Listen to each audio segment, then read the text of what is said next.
to Viewpoint from Overseas, and I am your host, Ms. Azam. I have my guest, Mr. Riaz Haq, and our very dear Mr. Ali Hassan Samantos. Today we are going to discuss one of the interesting topic. Obviously, we are planning to do it in the end. We want to give a little more time on that, and that topic is about the two-nation theory. There were a lot of points, lot of people write us, and they just discuss on that. And I would like to ask today my guests what they think about that and how they see this two-nation theory. I'm expecting that my friends will have a little hard discussion on that instead of agreeing with each other. Although Mr. Riaz Haq and Ali Hassan never agree, as you guys know by now.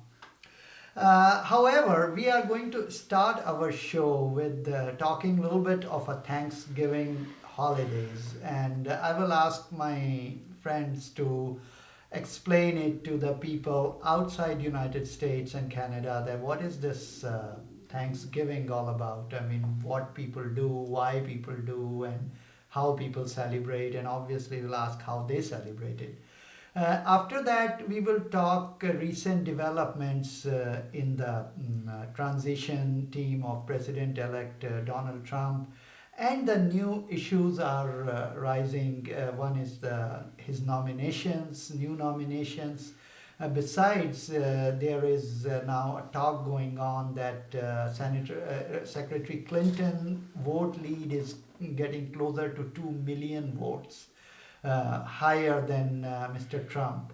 And now a lot of people are a little bit raising questions that why Ms. Clinton has done not very good wherever there are the electronic machines. And there are a lot of talks going on in US media that if there is some sort of hacking going on. Interestingly, Pennsylvania has 6 million votes and she has only 60,000 votes different. Wisconsin has 3 million votes and she has 30,000 votes difference. So we will talk about that also. So Riazat Saab, I would go to you first, and I would request you to a little bit explain to our viewers who are outside US and Canada about Thanksgiving. What is that and how did you celebrate it? Let's start with how did you celebrate it? Well, we celebrated it in the traditional way. You know, our family friends got together and we enjoyed a turkey dinner. And we had other things, you know, cranberry sauce and various fillings. Very, very American way, corn, the way it is the normal stuff, the whole, shebang that the people have on. So, it basically commemorates the day when the Europeans arrived in North America. And they were starving. They didn't have, they had run out of supplies and they weren't sure what to eat because what they saw around them, they didn't think that it was anything edible there. So the Indian tribe that was native here, Native American tribe, they feasted them. They gave them a feast in their honor. And they basically, the feast consisted of turkey and corn, which are native to North America. And of course, we know what happened after that. After they settled here, they proceeded to essentially wipe out a lot of the Native American tribes. Which century was that? Which was the time frame of this incident? Yeah, this was in the 1600s. Okay. Basically the 17th when century. The migration started. When Mayflower came to to North America, and the Plymouth colony was set up in Massachusetts. This is that period. But it was something interesting I saw. Somebody posted something in the social media that showed basically the Native Americans feeding white Europeans, and the headline said that this is when the Native Americans fed undocumented immigrants from Europe. So it was sort of a reminder Yeah. of how things have changed since Yeah, then. changed since You then. know, Yeah. obviously when they Yeah. came here, they had no Yeah. documents, but everybody Yeah. shows up today without documents. Yeah. You know, our president-elect, Mr. Trump, wants to send them back. Send them back. That's true. It is very interesting debate because people do ask questions. Samantha, sir, you were before the show you were giving some history of how the turkey got to in business and get to Europe, and just please explain it to our viewers also. Just maybe they get enlightened as well. Now, first of all, as a new immigrant to this country, obviously I did not know about this celebration, this Thanksgiving, and what was this about, you know. So I remember the first time I was in Iowa, I went out and I was looking for some place to eat at, and everything was closed because it was Thanksgiving, you know. It does not happen here in California. Usually the Chinese restaurant open. No. At that time in I probably didn't have any. Iowa probably. Didn't. So, you know, so then slowly, you know, we got this whole thing, you know, idea about what this Thanksgiving is about, and you know, and then I had not seen a turkey when I was in Pakistan, you know, before. So then, you know, then started started with making turkey masala, as in murgi masala. Turkey masala. That was a failure for at least a couple of years. Then somebody said, no, it should be done the way it's done here, you know. So we tried that and it Baked worked. the whole turkey. But I think that I have some, you know, I somewhat disagree with what Riaz Saab said. It's not like when people came here, they came without knowing anything. People had come before. You know, I mean, Plymouth Rock is much afterwards. Obviously, the Spaniards came before, and you know they were doing things, and they were To the growing- Barbados Were they in Island. North America? I thought they were in South No, America. they were in Florida. Barbados. They were came to no, they were in Barbados. Florida. They were in I Florida. see. Yeah. Okay. So you know, and Florida is a very southern tip of Yeah. North America. Yeah. So and then people who wanted to grow tobacco, you know, they also came before. So it was not like so people knew how to grow things, and then they came. You know, this Plymouth Rock thing was much later, and this was a dinner to celebrate the good harvest. At least that's what, you know. I mean, I learned. As far as undocumented immigrants are concerned, there was no document at that time. So the U.S. that we know today was not built by native Indians. It has been built by the European, you know, people who have come here. And there is some claim to what this country, who this country belongs to. And in a way, it's true that yes, the Native Americans were here, not for too long, you know, I mean, they were here for like 40,000 years, not before that. So they came. 40,000 versus 400 years, right? Yeah. That is, you know, but you know, I mean, you must understand that outside the Rift Valley, nobody has any claim to any land. Everybody has, or you know, people have moved, throughout the ages. So there were no documents. There was no way of stopping or allowing, you know, immigration. People just came. You know, before that, even Vikings came. So, but this time it was different because here we had this technology where people could go back. Before, you did not have this technology. If you use a boat to go somewhere, you could not go back. You just stayed there. Correct, You know? yeah. But now we had this very good, you know, thing about how to maneuver these ships and go back and all that. So, and then after these people came, and there was a colony of England and of, you know, France, and how things were happening in Europe, and how, you know, technology was transferred, and how the technology became indigenous here, and how these societies developed here, and then they claimed this land. So in a way, when Europeans, you know, put their claim on this land, there is some truth to it. Yeah. They have built it, you know, I mean, this whole thing that we are seeing right now, Sure. most of it was built by Europeans. That's correct. That's correct. So let's go to the next topic, and I would start with Mr. Riaz Saab. Riaz, tell us what is happening. I mean, this election issue now. I mean, am I right if I say that if there would be over 2 million vote difference, then there would be an automatic recount? Is it true, first of all? Or that these things which are being said nowadays, that, and like some of the candidate, the Green Party candidate, she's Jill Stein. Jill Stein. She has raised over $1 million to do the recount. So, is it going to go to that direction, and how it will work? Yeah, I think first of all, the 2 million is nationwide. Yes. Okay. And the elections are held on a state by state basis. In fact, not even state by state, it's county by county. County by county, exactly. Yeah.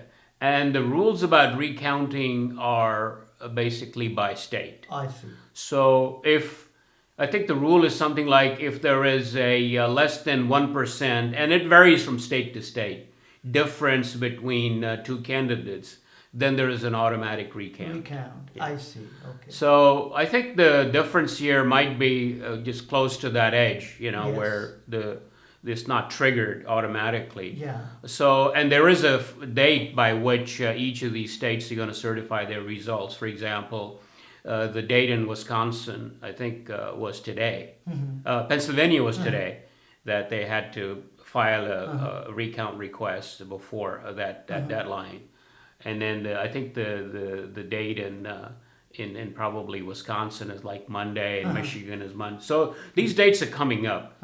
So I think Jill Stein is trying to file these requests before the deadline passes, so they don't become too late. I see. But I don't know if anything is going to come out of this. See, frankly, I think even if these three states, even if Hillary Clinton gets like one or two of these states, the results will still not fundamentally change.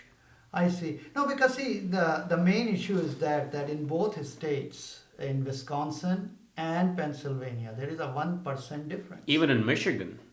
Michigan, yes. Michigan is 0.7%. 0.7%. Yeah. So they're all very close, yeah. They are very Yeah, close. yeah. And issue is not that they have it and you have a recount, but there is another thing which is coming on. Yeah, computer scientists are claiming That's true. that And they were that they saying could have that been some. At least yeah. you should go and check if this did not happen, although they are not giving any kind of evidence. So do you think that is going to happen? Yeah, I think the suspicion is, as you said before, because they're finding that Trump did well in precincts where they did electronic Electronic voting. and Hillary did well in precincts where there's manual voting or Manual more. voting. So they're why is this difference? And it's 7% difference. Yeah, and just Yeah. between the Yeah. fact that whether you count them by hand Yeah. or you do electronically, that's an issue that's being raised by Yeah. fairly senior computer scientists. So do you think it is a good idea to go ahead and at least check it? Yeah, I think if you can make sure, but my sense is that if this thing doesn't get settled and it prolongs, it's going to go to the Supreme Court. Supreme Court most likely will do what they did back in Supreme Court is half 2000. and half nowadays. Yeah. Supreme Court doesn't have. Yeah, so it'll basically depend on this one guy, Anthony Kennedy, Yeah. which way he goes. Which way he goes, yeah. So he could decide. Like last time, I think it was Scalia who decided Scalia, who the that's next true. president would be. But most of the people thought he's a Republican. He Yeah. would go for Republican. Yeah, so. yeah. So I think, but the surprise was that he stood for state rights, and in this instance, he basically usurped the right of the Yeah. state Supreme Court to decide the matter. Yeah. He just took it himself and decided that for Yeah. them, which basically ran counter to his own philosophy of state rights. Yeah. Pretty much everything has been said, Misbah. Obviously, Hillary Clinton does not want to appear as a whining loser. Yeah. Imagine this: that if she raises all these issues and there's a recount and still she loses, Yeah. that would be very bad. Not only that, but I think it could cause a lot of national consternation That's because true. it's a much bigger party. She's a major Taxpayer, candidate. Exactly. Yeah. Taxpayer issues. Not only that, I think it's just her supporters already not happy, and they might get excited, and that's not going to be good for this That's country. correct. It's more polarization. Basically. Yeah, I mean, we've had this before. I think in case of Nixon versus Kennedy, Nixon had versus more Kennedy. popular votes, That's true. and yet Kennedy won. Yeah. Then George Bush had the same thing, and now we have the same situation again. More, yeah. So, okay, go ahead. Please. Yeah, so the other thing that I think that should happen is that when a citizen goes, when a voter goes and votes, they get It's a stub. a little stub, which shows the ballot number, basically. So then there should be a way for the voter to know how their vote was counted, so that they could verify that these are the people that they voted for, and indeed it is shown it that way. And there's no problem with that, because the identity of the voter is hidden behind that number that's written on that stub. And I think that probably should be a way for people to check how their vote was counted. If they voted Republican, was it counted as a Republican vote or not? So I think that there's but the hacker will think this thing. If assume there is a hacker involved, Right. and he or she will know that this would happen, so they will do something to avoid this thing. It may not be as easy. They will just, maybe Hillary's votes are just unused vote list or something. Then how do they, suppose I go to you and I say I voted for Trump, and then you say, well, yeah, I see your name, but your vote is not counted because of something you did. Something wrong you did. No, because So when is it you the when- way how to prove? No. I think there is a way to prove, especially when there is a physical ballot. If they Yes. save those. Yeah, and then you That's go, correct. and that vote is is there. The ballot is there in the ballot box, and you have a stub. So, and then it is electronically, put together about how many votes were counted, Democratic versus Republicans. But it is backed by that physical vote that's there. The ballot paper that's there. So I think that probably Some precincts actually have kept records Records on of- paper as well, in addition to electronics. Okay. Yeah. Okay. But it varies so much from precinct to precinct, from state to state. It's difficult Yeah, it's exercise. not gonna be actually. easy, It's yeah. exercise. So I would personally think that it is a good idea if computer scientists are saying, and there are authentic people who are complaining this kind of. Actually, if they're from suspicious. Berkeley and MIT. That's correct. So they're top people, I mean, so basically, I personally consider it is a good idea. It might not alter the result this time, but May if they not do be. find evidence, May not be. I think yeah. it might be an important thing to protect against in future. That's correct. They will find out, and if there is Yeah. any problem, we can go ahead and fix that. So, viewers, now you heard of my two friends, what they see, how they see all these about all these elections. Now we are going to go to our main topic, the two-nation theory, the TNT. A lot of people say that. So, Mr. Riaz, what is two-nation theory? Explain. Yeah, I think the common misperception is that it was the Muslim League under Quaid-e-Azam Mohammad Ali JInnah that was the first to come up with this theory and to propose that Hindus and Muslims are separate nations, and then they should go their separate ways. But this theory has a very long history. For example, there was this person, a Hindu nationalist by the name of Nabagopal Mitra, back in the late 19th century, who was actually considered one of the pioneers of Hindu nationalism. He authored a paper in which he described the Hindus of India as a nation that was better than the Muslims and the Christians. He added that the basis of national unity in India was the Hindu religion, and that the Hindus should strive to form an Aryan nation. So he called themselves Hindus, a separate nation. Then in the early 20th century, there was a pamphlet prepared by another person by the name of Bhai Paramanand, who also a leading member of the Hindu reformist movement, Arya Samaj. And he actually talked about it, that there are irreconcilable differences between Hindus and Muslims.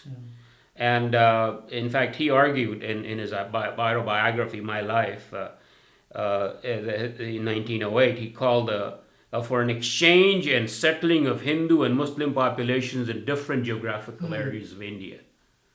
So essentially, ethnic cleansing of different areas. In 1926. This is 1908. Acha. 1908. Then in 1924, there was an article in Bombay Daily, the Tribune, in which Congress leader and Hindu nationalist Lajpat Rai. Lajpat Rai. Yeah. Raja Lajpat Rai. That's right. He too called for a clear partition of the regions into Hindu India and non-Hindu India. Then in 1923, there was this guy, VD Savarkar. Savarkar, yeah. Yeah. 26, right? That's right. In 1923. Oh, 1923. Yeah. Okay. He actually wrote a book called Hindutva, and he coined the word to mean Hinduness. The word, and he wrote that Muslims and Christians of India were outside of Hindu nationhood. Then, in 1937, while speaking at the 19th session of the influential Hindu Mahasabha, Savarkar insisted that these are two nations in India. There are two nations in India, Hindus and Muslims. Hindus and Muslims. Okay. And then 1939, MS Golwalkar, Madhav Golwalkar, he actually pushed this idea as well. And he actually wrote a book called We Are Our Nationhood Defined, in which he asserted that the minority communities of India, especially Muslims, should merge with the Hindu nation or perish. So he was much more, staunch on that. So, this is a long history of this. By the time Muslims decided that all this water had passed under the bridge, and then even in 1940 is when they first proposed this idea, and at that time they actually talked about two states in the 1940 Lahore resolution, that there should be Muslim states in the northeast and the northwest of India. And it not said state, it said states. States. Plural. Yeah. So again, it was not two nations, but essentially saying that Muslims should, have their own countries, not necessarily one country, but countries. Yeah. And I think most of it was basically driven by Jinnah's concern of the rise of the Hindu nationalism in India and how that would hurt the Muslim population. So by the time Cabinet Mission came in 1946, Cabinet Mission basically proposed the idea of having more of a federated structure, federation type structure, Three units or where Muslims would have a substantial autonomy and they'd be able to run their own affairs. Yeah. But that was rejected by Congress. Those were sovereign but not the independent. Yeah. So, Samantor, how you see that? I mean, Muslim League accepted this concept of cabinet mission plan. Why? Most of the people say that it is coming from this two-nation theory is basically attributed to Muslim League. Although Muslim League was, first of all, Muslim League, the way it started as a movement to see that after India will be free from the British, it will be democracy, how the Muslim will have a legitimate rights of the assets and in the power sharing. Why? After Riaz Saab told that actually it is coming from the right-wing Hindus, this theory. So why it is attributed to Muslim, especially after cabinet mission plan? No, that why is very easy to understand, because never a Hindu nationalist movement created a country based on this idea that Hindus and Muslims are separate nations and therefore there should be a separate country for Hindus. So that's the why. But this is all irrelevant today about what this history is. The main point relevant today is, do people believe in this theory? And I when you say people, you mean in Pakistan or in anywhere? India? Anywhere. Okay. And and I think that what is happening is that this theory, as many other theories, is becoming a self-fulfilling prophecy. That you first say something outrageous, and with the passage of time, people start believing it, and then the theory, comes true. And that is exactly what is happening with this two-nation theory. Because right from the very start, it was obvious that the two-nation theory was bogus. Because the Hindus and Muslims had been living in South Asia for centuries. So how can you say that now, after the British would leave, they cannot, live together? No. There was nothing such as that how they can live together. It was not, Muslim League did not start with that. They're just saying that we will be the minority. So how to protect our rights? Every minority has a right to do that. That's what I was coming to. That this was more an excuse than things that people really believed in. I don't think the leadership of Muslim League really believed in the two-nation theory. But imagine this, that an outside force, colonial force, is leaving a place, a very diverse place in which you have different groups, and these groups do not trust each other. For them, some people are their own and some people are others. Mm-hmm. So if you look at this, the layout, you would think that whoever is in majority, because of this now becoming a democratic structure, that majority would always rule. And that was, in this instance, it was the Hindu majority. And the fear was that it would, persecute the minorities and especially Muslims, just because Muslim had ruled before for a long time. Mm-hmm. So it would be basically, payback time.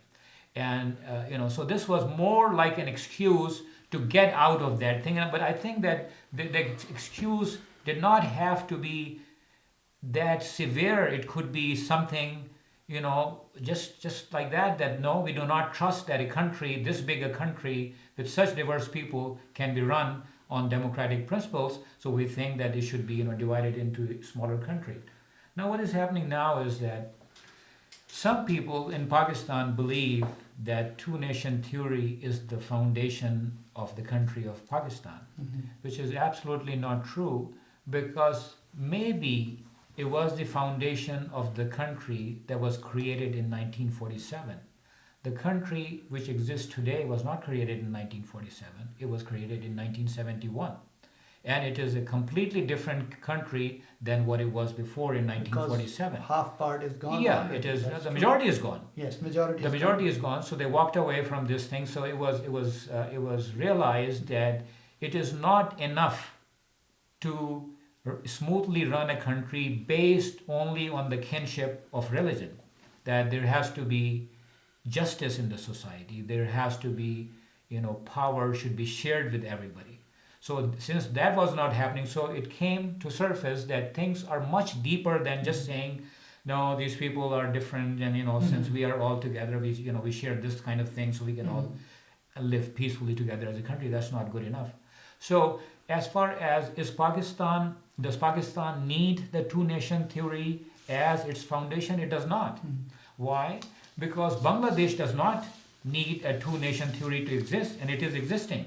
Yes. So that the idea that if suppose we say that two-nation theory is not valid, which it is not valid, as you can see. For example, in Sindh, there are Hindus and Muslims living together. There in India, Hindus and Muslims are living together.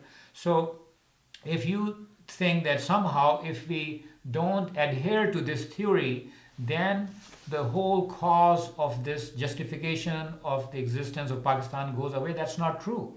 It can still, just like Bangladesh is there, without that two-nation theory, Pakistan too can be. And it is, such a venomous theory that it should be discarded. That's what I believe. Yes, sir. Would you say anything? Yeah, I think the fact that the 1940 resolution did not call for a single state of Pakistan. That is correct. They don't even have a name of Pakistan. Yeah, in fact, in Pakistan is not August mentioned, and mentioned, all they yeah. said was independent Muslim states States, exactly. in the northeast and the And the northwest northwest of the country. of India, Yeah. exactly. So yes. it did not propose this. No, it did not propose So that's the any first kind of- thing. yeah. The second thing that needs to be understood is yes, Bangladesh separated from Yeah. Pakistan, but they did not go back and merge with India again. That's correct. So it's not a reversal That's true. That's of true. the two-nation theory. There's That's still true. another It's nation. Still another. In fact, it's closer to what the 1940 Lahore resolution was that's true. than the It is more 1947 secular, Pakistan. Exactly. That's correct. Yeah. Yeah. So I think those are the arguments Yeah. that need to be Yeah, understood. but But let me explain to you. I think Yeah. that the real issue was and it still is in India, is how the Muslims are treated in a country where there's a vast number of Hindus that are dominating them. In Punjab, for example, there's a person by the name of Dr.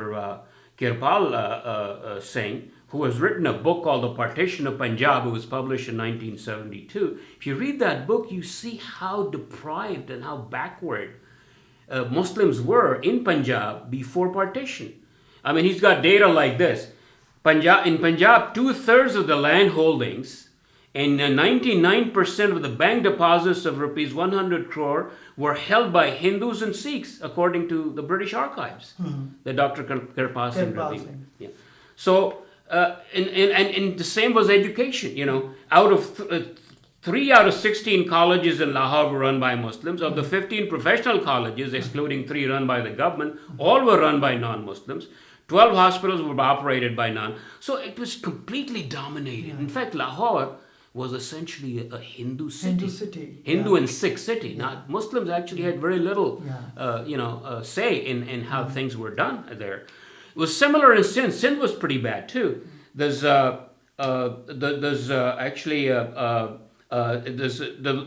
publication called the Imperial Gazetteer of India that was produced by W. Hunter before partition, and it said that about 60% of the agricultural land was owned by Hindus in Sindh. I see.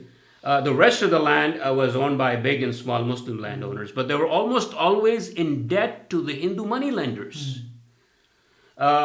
who exacted over 100% interest on the money. So they were basically completely under the control of the Hindu landlords or the Hindu moneylenders in Sindh.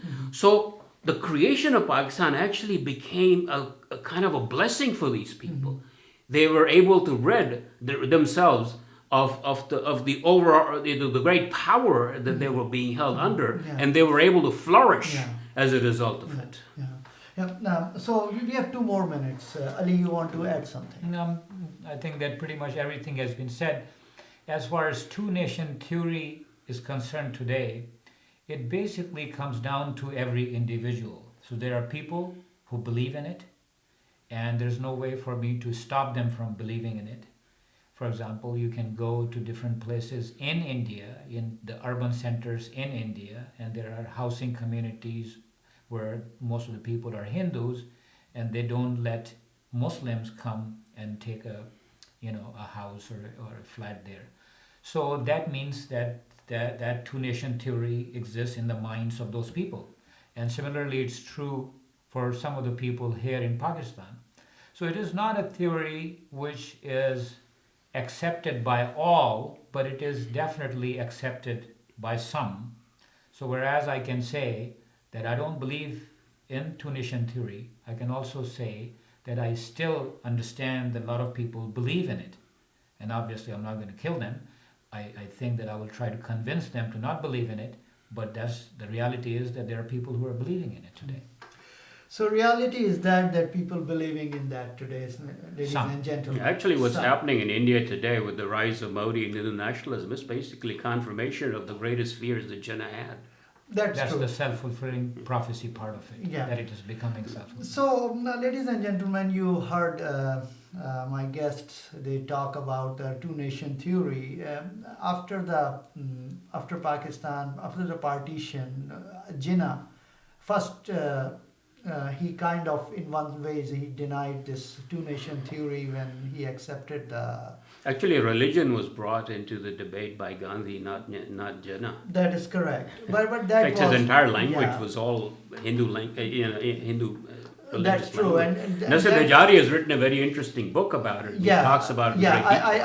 great detail. I read his book. So And Jinnah actually was far more secular, as far as and that's what I than was Gandhi. about to Gandhi say, was that actually his much first- more religious. His first speech to the Constituent Assembly, Jinnah very clearly mentioned that now this is all over. Now country is divided. Now And Hindu if he will be decided we Hindu couldn't and- coexist, there had to be a good reason That is because true. he was not a religiously motivated. That's correct.